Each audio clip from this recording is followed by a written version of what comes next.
Hi welcome back to Aiman Fathil YouTube channel. இன்றைக்கி மத்தி மீன் குழம்பும் இறால் கிரேவியும் எப்படி செய்கிறதுன்னு பார்க்கலாம் வாங்க. ஃபஸ்ட்டு ஒரு வடைச்சட்டி வச்சுட்டு 1 டீஸ்பூன் மிளகு, 1 டீஸ்பூன் ஜீரகம், ஒரு 1/4 டீஸ்பூன் வெந்தயம் இதெல்லாம் போட்டு ஃபஸ்ட்டு வணக்கிக்கலாம். காஷ்மீரி மிளகா உங்கள்கிட்ட மிளகாய் இருந்துச்சுன்னா போடுங்க, அப்படி இல்லாட்டினா மிளகாத்தூள் போட்டுக்கோங்க. ஒரு கைப்பிடி சின்ன வெங்காயத்தை நான் ஆட் பண்ணிக்கிட்டேன். அப்புறம் 4 பழுத்த தக்காளியை, நல்ல பழமாக இருக்கிற தக்காளியை ஒரு 4 தக்காளி போட்டுக்கலாம். எப்பயும் மீன் குழம்புக்கு நல்ல பழுத்த தக்காளியை போடுங்க, அப்போ தான் மீன் குழம்பு நல்லா கலர்ஃபுல்லாக இருக்கும். அது மாதிரி காஷ்மீரி மிளகா எதுக்கு போடணும், ஒரு கலருக்காக 2 போடுறேன். நம்ம இந்த மசாலா கடைசியும் நம்ம மிளகாத்தூள் நார்மல் மிளகாத்தூளும் போடணும், அப்போ தான் உங்களுக்கு காரம் இருக்கும். இந்த காஷ்மீரி மிளகா எதுக்குன்னா நம்ம கலருக்காக. ஃபஸ்ட்டு இந்த மசாலாலாம் நல்லா வணங்கட்டும். நல்லா தக்காளி நல்லா மசீர மாதிரி கொஞ்சம் மூடி வச்சு நல்லா வணக்கிக்கலாம். இப்போ நான் 1.5 டீஸ்பூன் நார்மல் மிளகாத்தூளும் 2 டீஸ்பூன் மல்லித்தூளும் போட்டு நல்லா வணக்கிக்கிட்டேன். அப்புறம் ஒரு மண் சட்டி வச்சுட்டு கொஞ்சம் கடலெண்ணெய், கொஞ்சம் நல்லெண்ணெய் ஊற்றிட்டு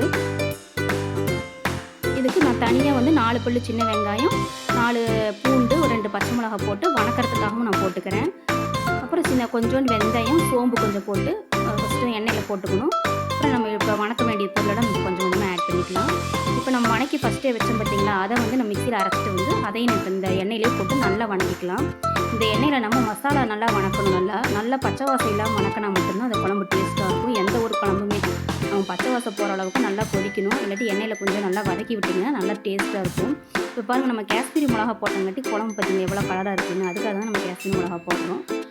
மிளகாத்தூள் முக்கால்வாசி போடாதீங்க, ஏன்னா மிளகாத்தூள் போட்டிங்கன்னா அதில் நிறைய கலர் ஆட் பண்ணிட்டாங்க காஷ்மீரி மிளகாவில். அதனால் நீங்கள் ஃப்ரெஷ்ஷாக மிளகாவாக வாங்கி நீங்கள் காய வச்சு அரைச்சி எடுத்து வச்சுக்கோங்க.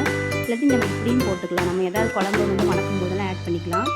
இப்போ இதுக்கு தேவையான புளி தண்ணி எல்லாம் நான் ஊற்றிக்கிட்டேன். இப்போ குழம்பு நல்லா கொதிச்சிருச்சு. இப்போ நான் மத்தி மீனை நான் ஆட் பண்ணிக்கிறேன். மத்தி மீன் சிம்மில் வச்சுக்கோங்க. ஒரு 5 நிமிஷம் தான் கொதிக்கணும், ரொம்ப கொதிச்சிடக்கூடாது. ரொம்ப கொதிச்சா மத்தி மீன் கொஞ்சம் இதாயிரும். இப்போ பாருங்கள், சூப்பராக நம்ம மத்தி மீன் குழம்பு ரெடி ஆயிடுச்சு.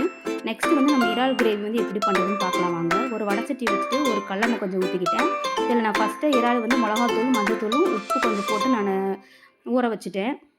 ஊற வச்சது கொஞ்சம் நேரம், ஒரு 5 நிமிட்ஸ் நம்ம நல்லா ஃப்ரை பண்ணுற மாதிரி வச்சுக்கலாம். கொஞ்சம் நேரம் தான் வணங்கணும், ரொம்ப நேரம் போட்டு நம்ம வேக வைக்கக்கூடாது, இல்லாட்டி ரப்பர் மாதிரி ஆயிரும். இப்போ மறுபடியும் ஒரு எண்ணெய் கொஞ்சம் ஊற்றிக்கிட்டு, கடலெண்ணெய் கொஞ்சம் ஊற்றிட்டு, கொஞ்சம் சின்ன வெங்காயம் நல்லா ஒரு கைப்பிடி சின்ன வெங்காயம், 2 பெரிய வெங்காயம் ரெண்டுமே சேர்த்து நான் கட் பண்ணி வச்சுருக்கேன். 2 பச்சை மிளகா, கொஞ்சம் உப்பு போட்டுக்கிட்டேன். ஃபஸ்ட் நான் இறாலை ஃப்ரை பண்ணி தனியாக எடுத்து வச்சுக்கிட்டேன். அதை லைட்டாக தான் நம்ம ஃப்ரை பண்ணணும், ரொம்ப வேக வைக்கக்கூடாது. சும்மா ஒரு நார்மலாக ஒரு ஃப்ரை பண்ணுற மாதிரி பண்ணி வச்சுக்கிட்டேன். இதில் ஜீரகத்தூள் கொஞ்சம், 1 டீஸ்பூன் மிளகுத்தூள், 4 தக்காளி போட்டுக்கிட்டேன், பழுத்த தக்காளி, 2 டீஸ்பூன் மிளகாத்தூள் போட்டுக்கிட்டேன், 1.5 டீஸ்பூன் மல்லித்தூள் போட்டிருக்கேன்.